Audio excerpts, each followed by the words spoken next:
kita kembali bersama di waktu ini untuk rancangan pertama kita. Bakal kita kongsikan Islam itu indah. Dan Alhamdulillah, Islam itu indah kembali pagi ni bersama dengan tetamu yang saya lalukan, tak lain tak bukan Profesor Dr.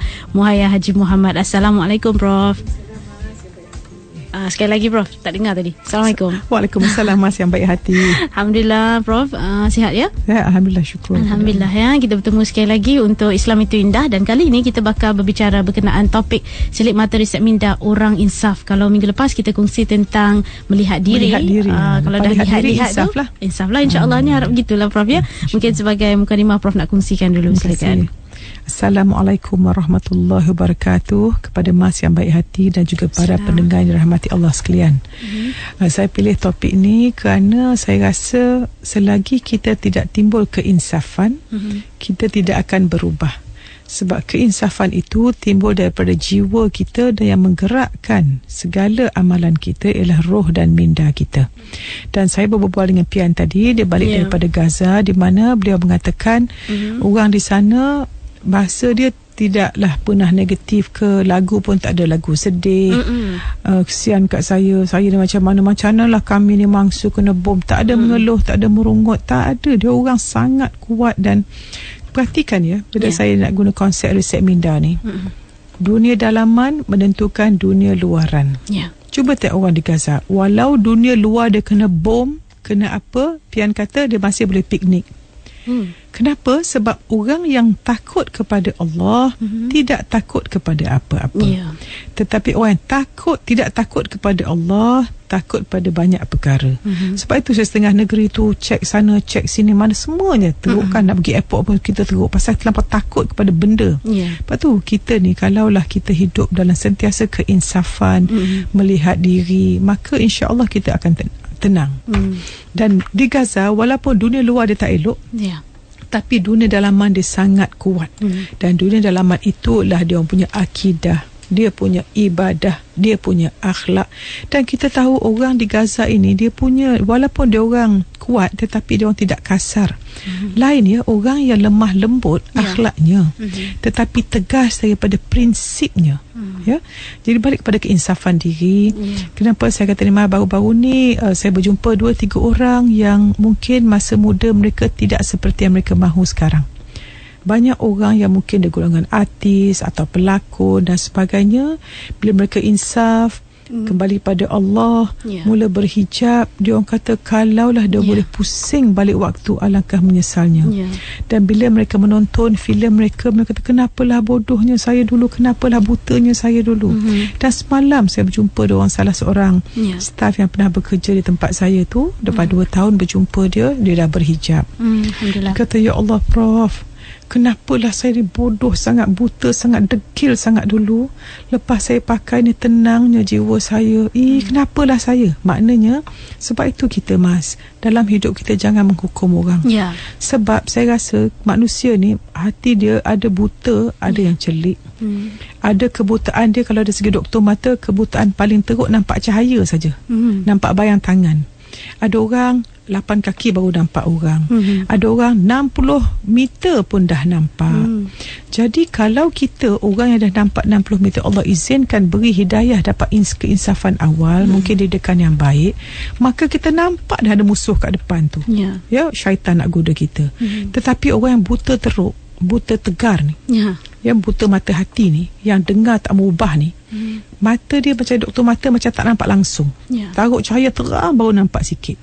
Macam itulah. Sebab itu orang yang bila Allah angkat hijab ataupun hilangkan kebutaan jiwa dia, tiba-tiba dia nampak, ya Allah, macam saya buat operation orang. Ada makcik yang dia dah 10 tahun tak nampak, tapi sikit dia rasa itu dah dunia, dia memang tua, mata tak nampak. Tiba-tiba bila kita operate, ya Allah cantiknya, tak tahu macam ni cantik, kalau tahu dah lama dah saya buat operation, duk takut-takut. Macam itulah juga orang yang buta hatinya, bila Allah beri keinsafan dan hilang buta mata hatinya, dia nampak nikmatnya hidup bersyariat, nikmatnya berakidah baik, ibadah baik, akhlak baik, maka ya Allah, kalau tahu lama dah saya buat macam ni. Begitulah saya nak tunjukkan bahawa celik mata riset minda orang insaf ni, makna orang yang dah insaf, orang belum insaf, orang yang sedang insaf. Kita yang sedang insaf ni jangan masuk comfort zone, jangan seronok sendiri. Jangan pandang orang yang belum baik macam kita duk pandang kita lebih, jangan sekali. Sentiasa sangka baik pada orang, tapi at the same time kita mesti sentiasa berdakwah. Mesti niat, sebab saya dengar TV tadi dia sebut dakwah tu hak semua orang. Ilmu hak para ulama, tapi dakwah hak semua orang. Walau satu ayat kita mesti sampaikan maksud hadis. Jadi sangatlah penting kita cuba menginsafi diri, dan lepas menginsafi diri mungkin minggu depan kita akan topik orang mengambil tindakan pula. Tapi setakat itu saja untuk insaf diri. InsyaAllah, itu dia kita berbicara bersama Profesor Dr. Muhaya Haji Muhammad, bicara tentang insafi diri. Dan saya kira insaf diri ni juga sebenarnya satu hidayah daripada Allah SWT. Betul, Mas. Dia dikasih pada kita, Prof, ya? Mas, kebanyakan orang dia kata apa, tunggu tak sampai sebut. Hidayah mesti cari benda, mesti cari hidayah. Dan kalau kita hari-hari dengar radio yang salah, tak ada ilmu. Baca pun cari berita, tak cari ilmu. Buku pun baca kisah orang, tak cari ilmu. Berkawan pun dengan orang yang lara, tak cari ilmu. Memang tak mencari hidayah namanya. So jangan salahkan tak dapat hidayah. Kita mesti mengambil tindakan mendapat hidayah untuk mendapat keinsafan. Itu dia. Dan insyaAllah untuk rakan-rakan yang ingin bersama berbicara berkenaan tajuk kita bersama dengan Profesor Muhaya, boleh hubungi 0362051500 atau menerusi Facebook kita, ya. Kita berhenti rehat seketika dan kami tunggu panggilan anda. Rakan setugas Mona menanti untuk bersama dengan anda. Teruskan kesetiaan anda bersama kami hanya di IKIM FM. Pilihan utama anda, saya Faiz Haji Osman, semestinya dalam Ekspresi IKIM FM. Always stay tuned to IKIM FM for bringing to you only the best on your primary station on English section every Sunday with me, Mazlina Ismail. Terima kasih kerana terus bersama kami di Radio Institut Kefahaman Islam Malaysia, IKIM FM, pilihan utama anda. Bertemankan saya Syafiq Zulkifli, insyaAllah dalam Inspirasi sehingga jam 10 malaman. Serokai Taman Ilmu bersama penyampai-penyampai IKIM FM dengan hiburan mendidik jiwa. Hanya di IKIM FM, pilihan utama anda. Hanya di pilihan utama anda, IKIM FM. Dan kita kembali bersama dengan Islam itu Indah, rancangan pertama bersama dengan Profesor Dr. Muhaya Muhammad. Dan insyaAllah, Prof, kalau kita sebut tentang insafi diri, satu perkara yang saya kira memang kadang-kadang datang sendiri melalui pemandangan, pelihat, membaca dan sebagainya. Tapi ada juga sebenarnya perkara itu perlu diusahakan, Prof, ya. Kalau kita berjalan, umpamanya Allah berlari kepada kita. Ya, betul. Dan saya nak kongsi bersama rakan pendengar kita sambil-sambil kita tunggu pemanggil. Yang disebutkan di sini daripada Nur Sabrina, kalau kita cakap di mulut insaf, tapi perbuatan dan percakapan masih sama. Macam mana tu, Prof? Betul. Kadang kita tanya diri kita, kita sebut insaf kat orang ni buat apa? Tak payah sebut kat orang kita insaf. Itu yang timbulnya sebut insaf, perangai tak ubah. Kalau boleh tak kita ni sembunyikan kebaikan kita macam kita sembunyikan kejahatan kita. Itu ikhlas yang sejati. Tak payah sebut saya dah insaf, tak payah sebut saya ikhlas, tak payah sebut saya bahagia, tak payah sebut. Boleh tak kurang bercakap pasal kita kat orang. Bila insaf tak apa, mulakan dengan perancangan nak buat, dan kita tulis apa kita nak buat. Kita buat checklist. Okey, saya dah dapat buat ni, saya dapat buat ni, saya dapat buat ni. Hentikan bercakap, hentikan mencari perhatian, tapi beri perhatian. Ya, itu dia. Dan kita ambil pemanggil kita yang pertama. Assalamualaikum. Waalaikumsalam. Hello, Assalamualaikum. Terputus ya. Assalamualaikum. Siapa di talian? Belum bersedia. 0362051500 dan kita dengarkan pemanggil kita yang pertama, Prof. Adakah sama orang yang hidup dalam zaman jahil dulu, dalam keadaan dia memang jahil situasi pertama, atau yang kedua dia tidak mendapat hidayah? Aida dari JB. Tak berapa jelas. Kita dengar sekali lagi, ya. Adakah sama orang yang hidup dalam zaman jahil dulu, dalam keadaan dia memang jahil situasi pertama, atau yang kedua dia tidak mendapat hidayah? Okey. Selalunya bila orang jahil tu pasal tidak ada ilmu. Nak kata tak dapat hidayah, mungkin persekitaran yang dibesarkan oleh ibu bapa yang jahil. Ibu bapa jahil menghasilkan anak jahil, suasana rumah dan sekolah, guru, semua yang keliling dia jahil akan jadi orang jahil. Tu ada zaman jahiliah dulu tu. Dan kita sebenarnya bukan tak ada daya. Sebab tu kalau kita macam ni, kita jahil. Tiba-tiba saya katakan ada orang tak tahu apa dia tak tahu, dia orang jahil. Satu lagi, orang tahu apa dia tak tahu, maka dia mencari ilmu. Orang pakar, dia tahu apa dia tahu. Saya. Okay. Dan ini pula dari Jabar Ainal. Salam Prof, jika seseorang itu insaf, cukupkah sekadar merasa insaf dalam diri atau perlu bertaubat pada Allah? Bagaimana seseorang itu istiqamah dalam perubahan yang dilakukan? Okey, taubat mesti buat tiap-tiap hari. Saya pernah dengar ustaz tu kata, siapa tak taubat berdosa. Sebab kita sentiasa berdosa. Sebab itu Allah sangat sayang orang bertaubat, dan Allah sangat sayang orang berdoa. Kalau kita tak berdoa, maknanya kita sombong. Bila kita rasa kita kaya, kita ada segala-galanya, malah nak berdoa, itu bersombong namanya. Pasal kita hamba Allah yang fakir dan miskin, sentiasa mesti berdoa. Itu dia, insyaAllah. Dan Halimatus Sadiah, salam Prof, saya ni banyak dosa lampau, rasa malu pada Allah. Adakah saya masih ada ruang keampunan dari Allah? Saya tak pernah rasa cukup ibadah dibuat setiap hari. Apa cara lebih baik untuk saya lakukan? Mungkin nak tenangkan hati. Bagus. Sebenarnya kita tahu, walau dosa kita sebanyak buih di lautan, Allah boleh ampunkan. Salah satu sifat Allah yang maha pengampun. Jadi kita mesti tahu ilmu sifat-sifat Allah. Nombor 2, kebanyakan orang dia rasa macam ni, dia ingatkan ibadah tu cuma duduk atas tikar semayang, zikir saja. Tidak. Pada saya lah, ibadah kita ada ibadah khusus dan amalan soleh. Cukupkan ibadah khusus, tambahkan amalan sunat. Ibadah khusus tu kita punya investment, amalan sunat tu keuntungan kita. Sebab tu kita mesti banyak keuntungan buat amalan sunat. Dan amalan sunat contohnya zakat wajib. Tapi yang amalan yang sunat suka sedekah. Sebab itu ibadah juga, kalau terjadikan setiap saat hembusan nafas, ibadah ialah segala kita buat kerana Allah. Dan setiap hari kata, ya Allah, ya Tuhanku, izinkanlah aku menginfakkan seluruh jiwa raga kesihatanku untuk agamamu. Selain daripada itu, aku tolak. Mesti tegas. Apa-apa tingkatkan apa yang Allah suruh. Apa Allah suka, kita suka. Apa Allah tak suka, kita tak suka. Tapi kalau kita Allah tak suka, kita suka. Allah suka, kita tak suka. Majlis ilmu kita tak suka. Orang bercakap kita beletih. Orang sebut Islam kita menyampah. Something wrong with us. So tengok jiwa kita. Saya. Dan ni satu lagi Facebook kita ambil sebelum kita bersama panggil. Marini, salam Prof, bila Allah dah bagi hidayah, kita dah insaf, tutup aurat dengan sempurna, buat baik sama manusia. Tapi orang kata kita belagak alim, kadang-kadang sedih. Mohon pandangan Prof. Perkataan orang kata boleh tak delete. Okey, orang kata sibuk sangat hidup orang kata. Ingat orang kesedaran keegoan sangat fikir apa orang kata. Boleh tak jangan fikir orang, ingat Allah saja. Saya, insyaAllah. Sekali lagi 0362051500 bersama Mona untuk mengambil pemanggil di waktu ini. Dan juga menerusi Facebook kita, sebenarnya banyak sekali soalan-soalan. Selalu kita ambil pemanggil, Prof. Hari ini kita raikan juga daripada Facebook kita. Okey, dan seterusnya, kalau Pian, katanya saya ni banyak sekejap Prof, kita tengok soalan seterusnya. Prof, ramai yang nak insaf tapi malu-malu. Bila dah insaf, ramai yang mengutuk. Apa pendapat Prof? Prof cakap tadi, Prof. Allah, ya Tuhanku, boleh tak jadikan budaya menghargai satu budaya kita, mengutuk delete daripada sistem. Ingat, orang yang mengutuk diri sebenarnya benci pada diri dia. Saya pun sebut tadi, siapa yang benci pada diri dia akan benci orang. Siapa sayang diri dia akan sayang orang. Dan orang yang tak suka tengok orang senang ialah orang dengki di hatinya. Dan siapa yang dengki di hatinya, ingat kita buat ibadah untuk elakkan 3 penyakit, iaitu riak, hasad dan ujub. Kalau kita masih ada tu, tak guna. Saya, insyaAllah. Jangan pedulilah kata orang. Jangan kita peduli. Buat yang terbaik, saya sebut gini, kalau boleh kita kan cakap macam ni. Tak nak orang suka.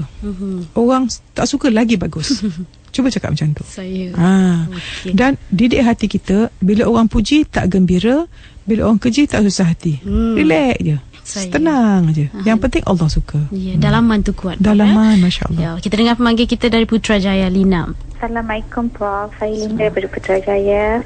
Alhamdulillah, bila kami membuat perubahan dalam hidup kami ingin berhijrah dan telah timbul keinsafan terhadap kami dan suami isteri. Cuma sekarang ni saya ingin tanya Prof, petua ataupun doa-doa untuk saya teruskan dalam keadaan saya dan suami saya sekarang yang telah insaf dengan segala kejahilan kami, dengan segala kebodohan kami di awal perkahwinan kami dahulu.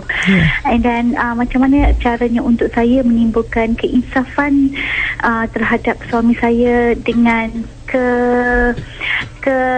dia begitu orang kata berminat dengan dunia komputer, dengan menyimpan barang dan selalu menghabiskan masanya begitu lama di depan komputer, dan saya selalu ingatkan dia benda-benda macam tu. Cuma kadang-kadang cara penyampaian saya itu mungkin tidak diterima oleh suami saya. Saya mohon pendapat daripada Prof. Terima kasih banyak. Pertama sekali tahniah melakukan penghijrahan sepasang suami isteri. InsyaAllah anak-anak akan selamat dunia akhirat. Sebab ibu bapa yang soleh, anak-anak dapat berkat. Untuk suami komputer, baru satu dekat fanpage, pasal ada orang tanya saya, Prof, suami saya ni gila dengan komputer sampai makan pun, umur dah 40 tahun, sambil makan pun main video game, sampai tak peduli ke anak isteri. So saya tulis, wahai kaum bapa sekalian, berilah perhatian kepada anak isteri dan niat bawa ke syurga, kalau tidak sia-sia hidup. Wahai para isteri, carilah redha suami untuk mendapat redha Allah. Jadi kalau kita nak suruh suami kita ingat, isteri jangan cuba betulkan suami. Cuba cari ilmu yang baik, kumpulan usrah yang baik, dan rancangan-rancangan TV yang baik. Dan kadang-kadang orang lelaki ni dia payah nak dengar orang perempuan cakap, so mungkin suruh dia dengar rancangan yang bagus seperti Tasawuf Harian Dr. Zulkifli di TV Hijrah, 6 suku pada Sabtu dan Ahad. Dapat ilmu, semua ilmu. Saya insyaAllah nak panggil seterusnya. Assalamualaikum. Saya Nasramah. Saya nak tanya lah, saya ni jiwa saya ni macam tak tenteram sebab dari kecil saya mak bapak tak ada, berpisah. Lepas tu saya nak tanya lah, saya ni ada anak yang tak tuan, anak ni lah, anak tak satarat, tapi itu kenangan dululah. Tapi saya macam bila rasa macam ada orang mengata bukan dekat saya rasa macam tolong bagi panduan lah supaya saya dapat itu. Bagus. Terima kasih. Kita pernah dengar kisah orang bunuh 99 orang, pas 100 orang pun Allah ampun dosa. Memang kita zaman mungkin mak ayah kita tak ada, kita dapat bimbingan, kita tersilap langkah dapat anak tanpa sah taraf. Tapi ingat, kalau kita tidak bunuh anak itu kita besarkan dan anak itu tak berdosa, kita teruskan beri yang baik. Dan kita banyak support group di Malaysia ini yang saya cadangkan dapatkan bimbingan. Tetapi kalau jiwa tak tenteram, macam saya kata, bila kita bangun pagi jiwa tak tenteram pasal kita banyak dosa. Cuba kita tengok masa nak tidur malam, apa kita buat? Kita minta ampun pada Allah tak? Kita muhasabah diri tak? Kita mengaji Quran tak? Kita ampunkan semua orang tak? Dan cuba jangan simpan sifat dendam, marah, benci, menyampah, menyesal, buang. Start daripada awal, moving forward. Apa-apa tengok ke depan dan bayangkan sakratul maut kita macam mana. Kita nak maut yang baik, maka kita work backward ke belakang. Okey, kalau saya nak mati dalam iman, saya tutup aurat, saya jaga pergaulan, saya didik anak dan saya betulkan diri mencari ilmu. Tengok bahan bacaan dan radio kita dengar, dan itulah menjadikan kita siapa kita di hari ini sekarang, insyaAllah. InsyaAllah. Okey, dan seterusnya Prof, bagaimana ya kita apabila kita memberi nasihat kepada sahabat ataupun rakan-rakan kita, nasihat-nasihat yang baik, ataupun kita cuba untuk berfikiran positif, membawa mereka berfikiran positif, kita nak jadikan mereka ni mendengar kata kita, bukannya maksudnya bila kita bercakap tu kan seolah saya rasa macam belitih pula kat dia orang. Kalau boleh macam mana kita nak menarik pendengar tu supaya dia merasakan kita memberikan sesuatu yang berguna kepada mereka. Terima kasih. Lina. Pertama, kita mesti faham, kita bercakap pada seorang bukan pada minda dia. Kita bercakap pada hati dia. Dan untuk kita bercakap sesuatu, kita harus melakukan apa yang kita cakap dulu. Kita mesti cakap apa yang kita amal. Kalau kita tak amal sebagai ceramah biasa, memang orang akan rasa kita beletih. Dan bila kita bercakap dengan seseorang, mesti jangan merasa kita lebih daripada orang tu. Dan mesti merasakan diri kita hanya cara Allah menyampaikan mesej pada orang. Jangan rasa kita pakai tu, pakai ni, kita pandai. Hidayah Allah beri. Dan satu lagi, saya punya formula pertama ialah berilah akaun emosi yang tinggi. Sebelum kita nasihat kawan-kawan, jadilah kawan yang baik dulu, yang mendengar dia dan memberikan hadiah-hadiah kecil dan murah hati. Kalau duit banyak tu, belilah nasi lemak bungkus orang satu dulu sebelum berceramah. Saya tawan hati dulu. Tawan hati. Kita sebenarnya, saya perhatikan banyak orang ada duit tapi sibuk semua nak melabur saham sana, saham sini, berapa dividen sana, berapa dividen sini. Tapi yang dividen yang kita nak jumpa di akhirat jarangnya orang cari. Banyaknya manusia tertipu, Mas. Kita ni sedang tidur, bangun masuk kubur baru jaga. Saya astagfirullah. Okey, dan seterusnya dari Sharliza. Tanya macam kan kita perempuan kan bila ada dia masa period semua tu kan macam tak solat tak apa tu, macam mana nak ingat kalau masa kita hari yang kita ada solat semua tu kita ingat tau nak baca doa, nak selawat lah, nak apa-apa amalan tu kan. Tapi bila kita cuti tu, bila masa period semua tu macam kita kadang-kadang lupa, kadang-kadang tak buat semua doa yang kita amalkan untuk harian tu. Macam mana kita nak istiqamah, nak sentiasa ingat? Kita faham macam ni, kita boleh tak jadikan ibadah tu satu cara hidup kita. Jadikan niat hati kita setiap hari, saya nak menjadi hamba Allah yang baik, khalifah Allah yang baik, dan mengimarahkan dunia ikut hukum Allah, dan segala amalan saya lillahi ta'ala. Jangan kita hanya, saya pernah dengar, kat mana saya dengar ni, ada ustaz sebut, Imam Suhaib Web, dia kata kalau kita zikrullah, kemudian kita kata, oi, saya zikir tapi tak rasa apa-apa pun, itu satu yang salah. Saya pun baru tahu. Dia kata, kita zikir pasal kita hamba Allah. Kita membesarkan Allah pasal kita hamba Allah Maha Besar. Sama ada kita rasa sedap tak sedap, itu kita dah menjadi selfish. Kita buat satu untuk faedah kita. Sebenarnya kita beribadah untuk membesarkan Allah. So kalau kita period ke tak period, ada apa saya punya cadangan dah. Boleh tak kita istiqamahkan, tentukan kita sentiasa istighfar non-stop. Ada masa lapang, berjalan buat apa, istighfar tu jangan berhenti. Dan paling bagus penghulu istighfar, Allahumma anta rabbi tu, ya. Yang kedua, selawat. Selawat ni jadikan amalan. Jadi bila jadi habit, kita duduk diam rasa rugi. Pekerja-pekerja kaunter, pekerja-pekerja yang duduk dekat guard house, pekerja yang masa terlapang, saya tengok geramnya, sayangnya kalau orang tak berzikir.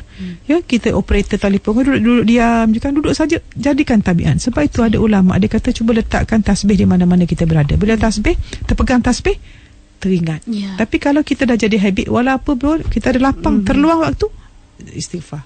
Mari kita cari mata wang akhirat, insyaAllah. So jangan, wanita sekalian, jangan excuse lah bila period tak solat. No, you must all the time fokus mencari redha Allah. Bila ingat Allah sentiasa, tak akan lupa nak zikir. Saya, insyaAllah. Dan saya nak kongsi lagi menerusi Facebook satu soalan yang saya kira ramai nak kongsi, Prof. Insaf tu satu permulaan. Soalannya, bagaimana mahu istiqamah dalam perubahan? Okay, ada tips dia.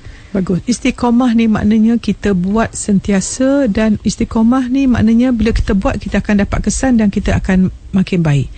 Bukan bercakap tentang comfort zone, ya. Comfort zone adalah dangerous zone. Ada orang dia buat, amalan dia banyak itu, dia tak ada peningkatan. Sedangkan orang yang paling rugi, orang tak akan bertambah baik. So untuk istiqamah, number one, ilmu mesti ada. Number dua, kita buat keputusan dan adakan disiplin. Disiplin maknanya kita suka tak suka kita buat. Dan kita ada juga journal dia panggil journal bukti. Kita perhatikan, tadi bila saya sedekah pada orang tu, saya beli barang tadi, saya lebihkan 15 sen, saya tak ambil balik. Tiba-tiba kita nak terlanggar, tiba-tiba Masya Allah, mungkin sedekah 15 sen tadi menyelamatkan. So maknanya kita akan hidup dengan kesedaran.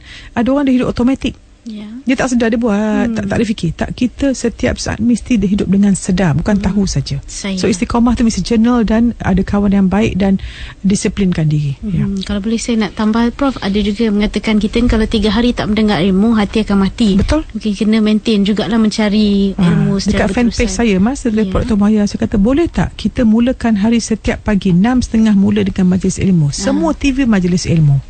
Dan boleh tak, kalau saya tanya orang, dengar sibuk Prof, siap anak-anak sekolah, saya dah mula marah dah tu. Saya ni kadang marah orang pasal sibuk siapkan baju anak, setrika, kasut, yang jadi pandangan manusia tu sibuk sangat. Nak beri makan breakfast, makanan jiwa, fizikal sibuk sangat.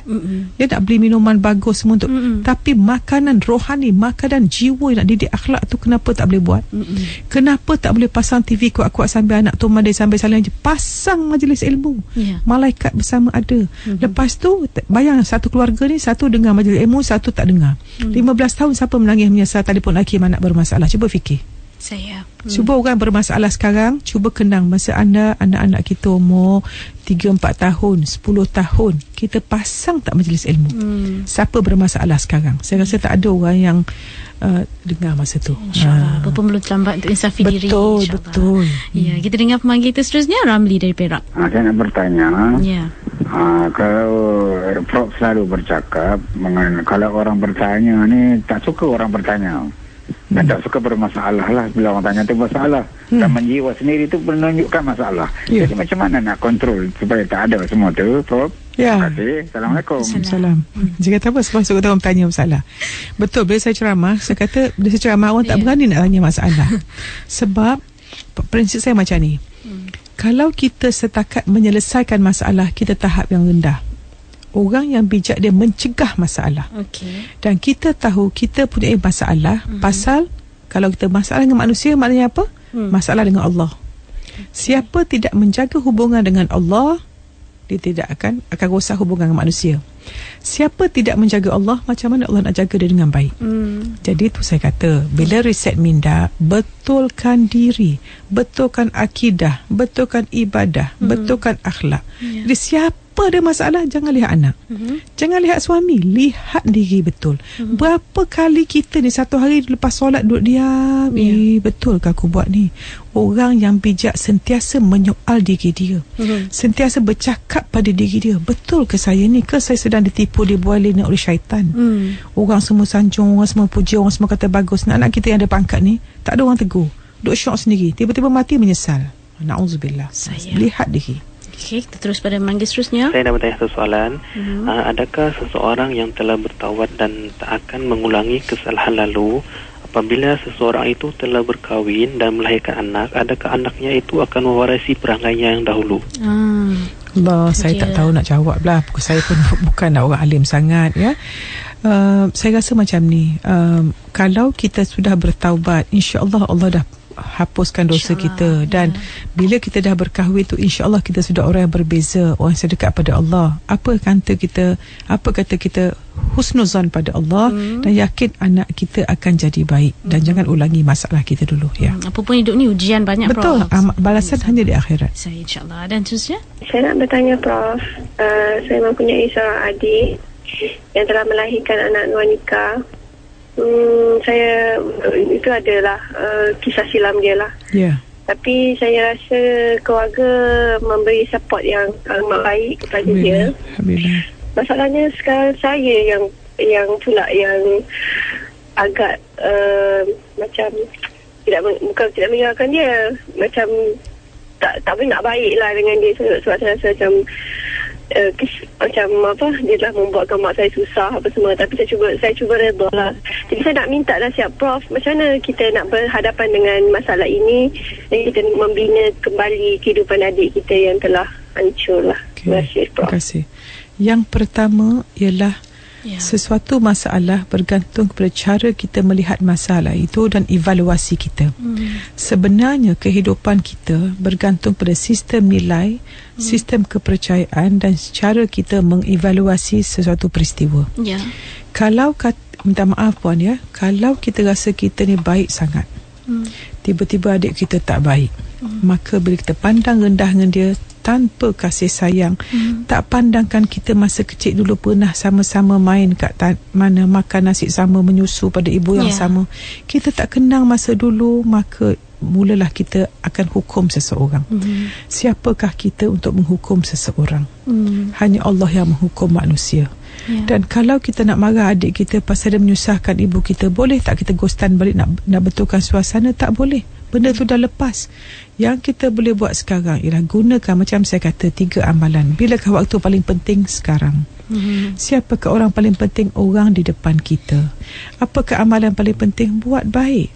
Kenapa yang kita nak mengeruhkan suasana? Bila kita adik-beradik bergaduh, mak akan susah hati. Kalau kita tak nak mak susah hati, maka kita baik dengan adik kita, tunjuk kasih sayang, tarik dia kembali pada jalan.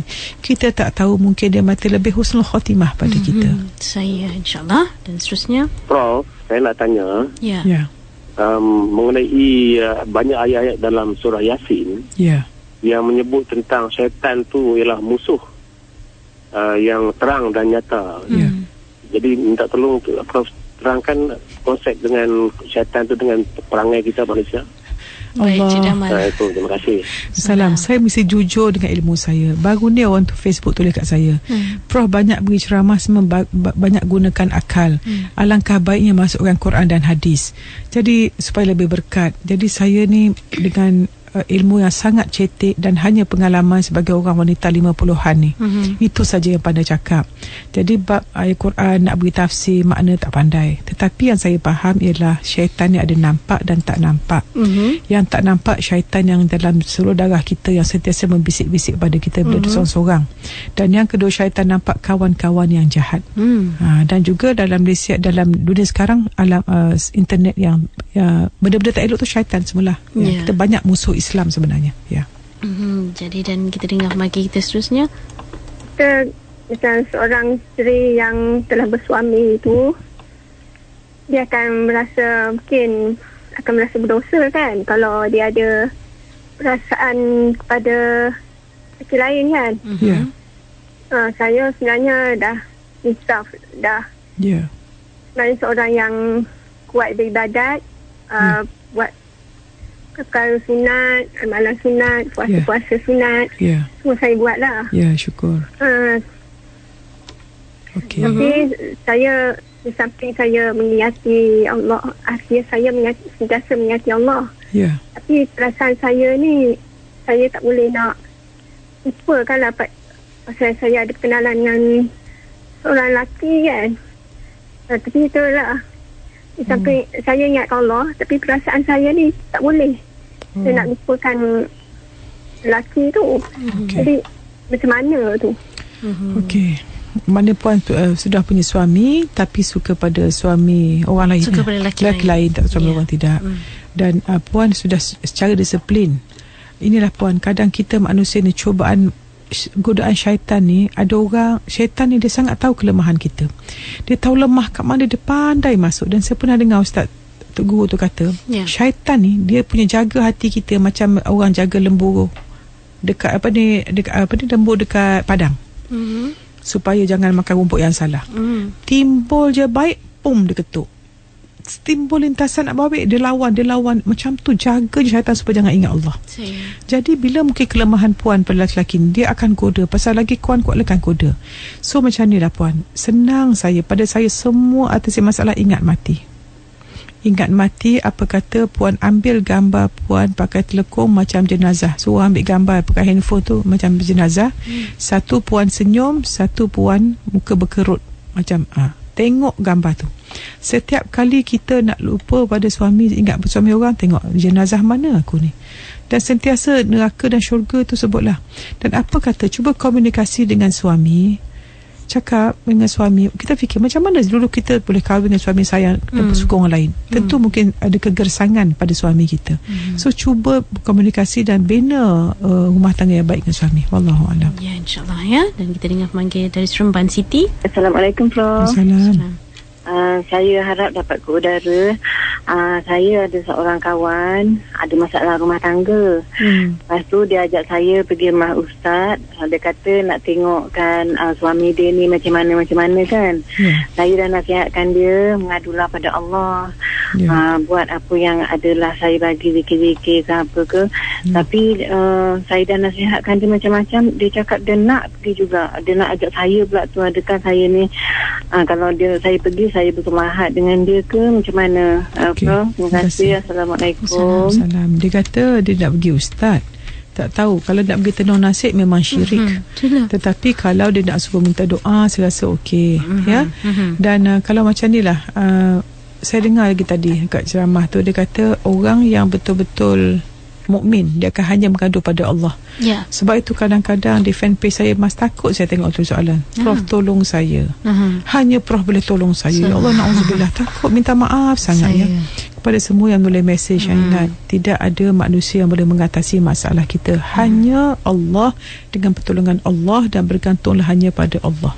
Ingat tu ya, insyaAllah. Dan seterusnya, ini saya minta pandangan Prof lah. Macam saya, memanglah saya dulu bekas manusia berkeladak, tapi alhamdulillah saya cuba hijrah, saya paksa diri saya dekat dengan Allah, dan alhamdulillah lah saya rasa tenang sekarang. Tapi masalah ni, kalau macam saya nak nasihatkan isteri saya, ingatkan Allah supaya dia minta dia berubah, tapi jawapannya, kau jangan dah sebut nama Allah, aku meluat nak dengar.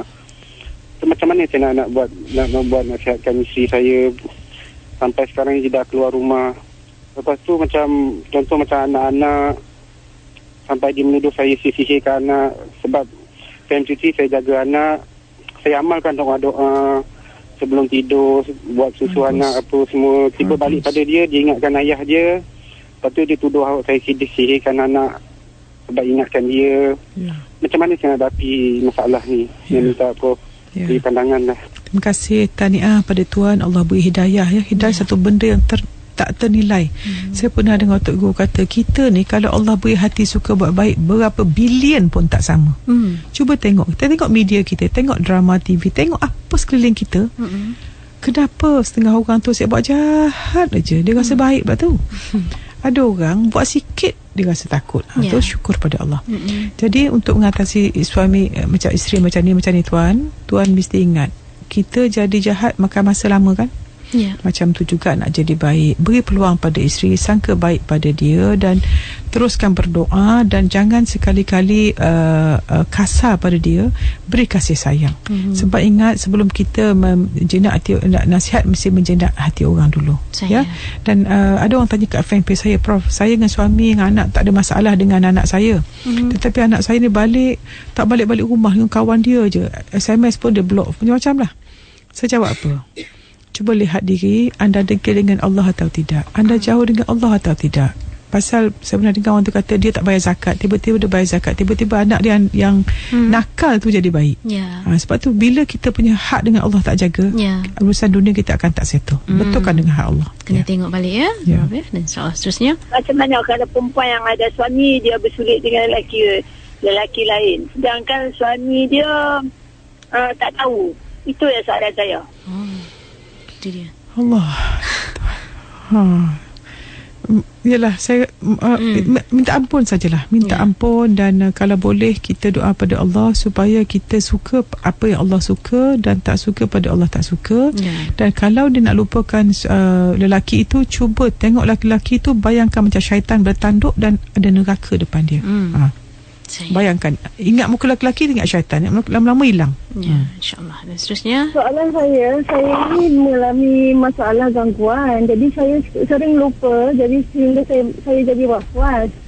Tapi sekarang saya selalu dengar Prof cakap mengenai untuk menguatkan minda itu. Macam mana caranya saya nak kuatkan semangat saya untuk melawan penyakit saya sekarang ini? Saya sering sangat lupa. Okey. Minta maaf, kita orang Melayu suka sangat sebut gangguan. Dan selalunya bila sebut gangguan, kita mulalah sangka buruk pada orang. Boleh tak, kalau boleh, apa yang Allah beri semua baik. Ya. Dan saya haraplah pada pengamal perubatan pun, kalau boleh kurangkanlah benda-benda sebut gangguan makhluk halus. Baru ni seorang tu dia sakit mata glaukoma, yang teruk saya tengok pun dari segi medical pun macam-macam operation dah buat, dia kata pergi kat orang, dia kata gangguan makhluk halus. Jadi saya rasa takutlah masyarakat kita ni sepatutnya kita lebih kepada membetulkan akidah, ibadah, akhlak kita, because bila sebut gangguan mulalah fikir orang hantar sana, kau boleh na'udzubillah, buang. Dan jangan takut. Apa boleh buat pada kita, Mas? Paling teruk orang buat pada kita mati kan, Mas? Orang tu mati tak? Mati juga orang yang buat kita tu. Yang penting bukan mati tu, Mas. Yang mati cara mati dan apa berlaku lepas mati. Jadi kalau sakit was-was dan sebagainya, saya rasa untuk kuatkan, puan kena berjumpa dengan pakar. Dia panggil orang was-was, dia panggil obsessive compulsive disorder. Ada rawatan oleh pakar-pakar psikiatri. Cuba dapatkan rawatan. Dapat rawatan yang betul, Prof ya. InsyaAllah. Dan seterusnya, Assalamualaikum. Salam.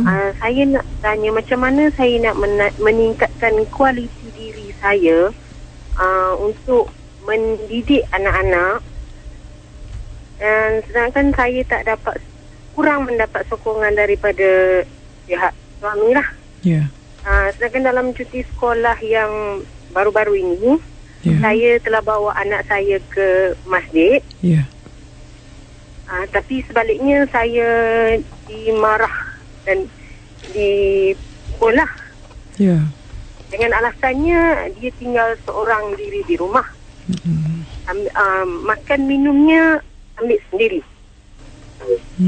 Itu saja. Okey, Assalamualaikum. Okey, mungkin senarionya puan bawa anak-anak ke masjid, kemudian walaupun makanan dah sediakan, suami kena ambil sendiri. Yang pertama, kita sebagai isteri, puan, tolong cari redha suami. So, boleh tak kita komunikasi dengan baik, abang, dah siapkan makan, dah hidang, dah cantik lah, buat ekstra yang lebih, taruh bunga ke, taruh apa ke, biar haturan pinggan cantik ke, kami nak pergi masjid sekejap, 2 jam, boleh tak abang makan seorang sekejap? Saya rasa kalau kita buat macam trade macam tu, suami akan setuju. Nombor 2, minta maaf, saya perhatikan banyak Malaysia ni, tak mungkin fanpage saya je ke, banyaknya orang yang mengeluh pasal suami yang tidak ambil hirau pasal agama. Apa nak jadi pada bangsa kita? Orang yang patut jadi kapten kapal pun kecundang ni macam mana? Sebab itulah saya harap lebih ramai orang mendengar IKIM bagi pihak laki-laki. Jadi tak apa puan teruskan. Jangan kerana suami macam tu tak ada sokongan, maka kita pun, saya nak baik tapi suami jangan, tapi buang. Jangan pedulikan suami nak tak nak, kita penting kita move forward, kita betulkan diri kita, betulkan anak kita. InsyaAllah ramai yang baik akan mempengaruhi seorang yang kurang baik ni. Saya insyaAllah. Prof, saya nak kongsikan satu daripada Facebook. Cik Aini, adik Aini kita. Salam Prof, saya ada seorang atuk umur 83 tahun, seorang suami yang boleh kata zalim dengan isteri neneknya. Sejak muda sifatnya menghambakan isteri dan anak-anak. Sekarang sakit terlantar, nenek menjaga. Perangai muda yang suka memerintah semakin menjadi-jadi waktu dia sakit ni, dan mulut tak henti-henti menyalahkan Allah sebab beri dia sakit, dan tuduh nenek sebagai penyebab dia sakit. Pada anak-anak tak henti minta duit, suka menghitung duit. Nenek sering bertengkar dengan dia, setiap hari pasti ada perang mulut. Sebagai cucu, saya cuba hiburkan nenek dengan selalu datang menjenguk, tapi nenek masih terkesan dengan benda-benda negatif yang atuk berikan.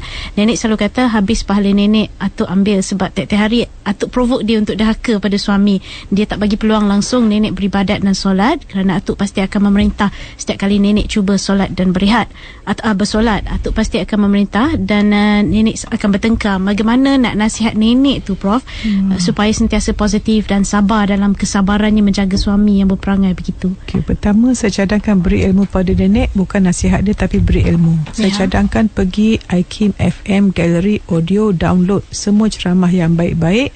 Sementara nenek jaga atuk, pasang, beli DVD player apa-apa, pasang biar atuk pun dengar, nenek pun dengar.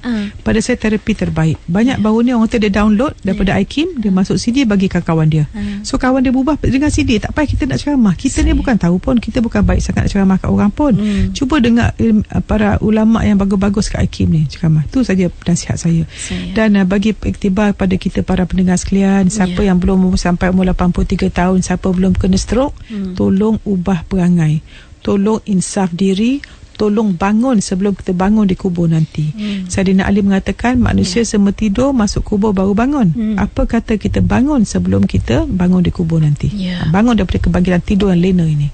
Saya insyaAllah. Dan kita ambil lagi pemanggil waktu ini. Saya nak tanya, kalau kita seseorang saudara kita dah buat bagi kita malu, rasa dulu terlalu baik dengan kita, lepas tu satu hari tu dia dah berubah sekarang, berlainan, tapi kita terlalu sayang dengan dia orang. Sekarang sampai dia orang berlain dengan kita, saya agak ada orang cucuk ke apa, tak tahulah, sekarang dah berlainan dengan saya. Saya tak boleh lupa sampai sekarang.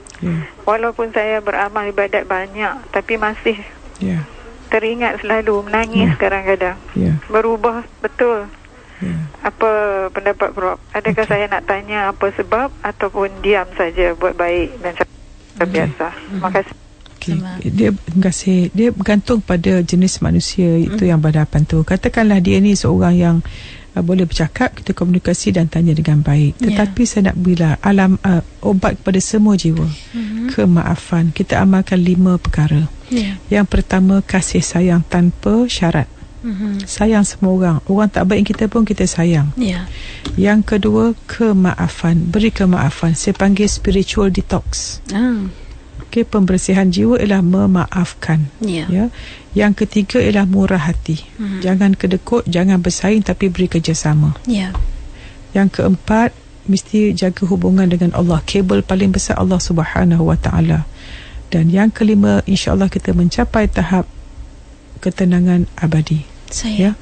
biarlah kita dapat ketenangan, sebab bila kita sayang semua orang dengan manusia, bila kita maafkan orang, hubungan dengan manusia, bila murah hati dengan manusia. So 3 perkara kita buat, insya-Allah tak ada musuh dengan manusia. Dan yang keempat, bila kita dekat dengan Allah, Allah akan menjaga, sebab siapa yang Allah sayang, Allah memerintah malaikat Jibril untuk semua orang sayang pada dia. Kalau orang sayang pada kita, tak orang nak malukan kita. Dan kita ni kata malu kat orang, kenapa takut malu kat orang? Kenapa sibuk sangat orang memalukan kita? Pasal kita fikir apa orang kata. Itu kesedaran keegoan. Boleh tak kita menangis kerana takut pada Allah, menangis takut pada api neraka, bukan menangis kerana ingatkan apa orang buat kat kita. Dan ingat, kita tidak akan dapat apa kita tidak pernah buat kat orang. Kalau kita dimalukan, jangan fikir orang yang malukan kita, tapi fikir siapakah kita telah malukan. Dan kalau kita dapat peristiwa, jangan fikir orang buat peristiwa itu, tapi siapa pemberi peristiwa mengizin Allah Subhanahu Wa Taala. Dan ingat, setiap peristiwa sebenarnya memberi feedback pada kita tentang siapa kita sebenarnya. Saya, insyaAllah. Dan ini pemanggil terakhir kita untuk sesi kali ini, Prof. Ya, saya bersetuju, kan nak tanya. Saya bersetuju dengan Prof bahawa kebanyakan surau-surau di kampung-kampung masjid memang apa ni, banyak orang lelaki ni memang tak ada pergi lah. Kadang-kadang terbalik, orang perempuan pula yang pergi. Ini satu, saya rasa gejala yang tidak sihat lah. Tapi saya minta pandangan Prof, macam mana untuk mengatasi masalah ini? Ya, itu saja. Betul. Saya pernah dengar pula, ini pula untuk ingatan pada diri saya, semulanya sekeluarga. Dia kata orang yang tak pergi rumah Allah ni orang yang sombong. Allah takut dengar mas, ya. Jadi sebab tu saya kata, kalau boleh kaum lelaki, jadikanlah, kalau boleh merangkak pun kita nak pergi juga, pasal dia punya fadilat besar sangat. Semua pun pada ilmu tuan. Dan kalaulah media kita, surat khabar kita, berita kita, internet kita, pemimpin kita, semua menyuruh orang kepada masjid, insya-Allah tidak akan berlaku apa masalah berlaku pada sekarang. Boleh tak mas, kita perhatikan orang sekarang berebut apa? Pangkat, harta, nama, berebut dunia. Masalah punca sekarang hubud dunia. Ada tak orang berebut nak sembahyang banyak? Ada tak orang berebut nak sedekah banyak? Ada tak orang berebut menghargai orang? Tak ada kan? Pasal banyak orang berebut benda yang akan tinggal. Benda kita akan jumpa orang tak berebut. Jadi tu nak mengatasinya ialah ilmu, mencari betulkan akidah, betulkan ibadah, betulkan solat kita, dan kalau boleh tak solat tu jadikan agenda utama. Saya insyaAllah, saya setuju dengan Prof. Mungkin kebanyakan kita yang melakukan kesilapan kerana kurangnya ilmu. Betul. Dan sombongnya mencari ilmu. Betul. InsyaAllah mungkin dengan adanya ilmu kita akan berubah dengan sendirinya, dan juga hidayah daripada Allah SWT. Pasal kita tak mula dunia akhirat kan ilmu mas. Sebab itu cinta ilmu, cinta masjid, cinta Rasul, cinta Allah, cinta kebaikan. Banyak kita nak sebut cinta sama, cuba tengok drama-drama tu. Sayang suami isteri, sayang boyfriend girlfriend, couple sana couple sini, tak anak luar nikah pasal apa? Couple lah tu. Jadi kita punya, saya nak menyerulah pada pengarah buat drama, skrip ni jadi-jadilah. Dan saya nak sebut tentang artis ni, saya nak beritahulah, banyak artis yang dah insaf, dah tutup aurat, mereka pasang balik rancangan, kesian korang tu dah meninggal, macam mana dekat kubur nanti. Kalau boleh saya pihak yang berwajib, kalau boleh hentikanlah filem-filem yang menunjukkan aurat, yang orang yang dah lama yang dah meninggal, kesian mereka. Bayangkan kalau kita mati, anak cucu nak tak macam tu. Setiap kali kita nak tayangkan benda yang merosakkan orang, cuba fikir diri kita sendiri. InsyaAllah kita hendaklah menjaga diri kita daripada ini, dan minta berdoa pada keinsafan setiap hari. Dan saya sebagai akhir mas, minta maaf kepada semua yang mendengar, terutama pada orang tua, pada saya, para pendengar. Kalau saya terkasar bahasa, minta maaf. Tak tahu jumpa tak minggu depan, kita ni mati pun tak tahu mas ya.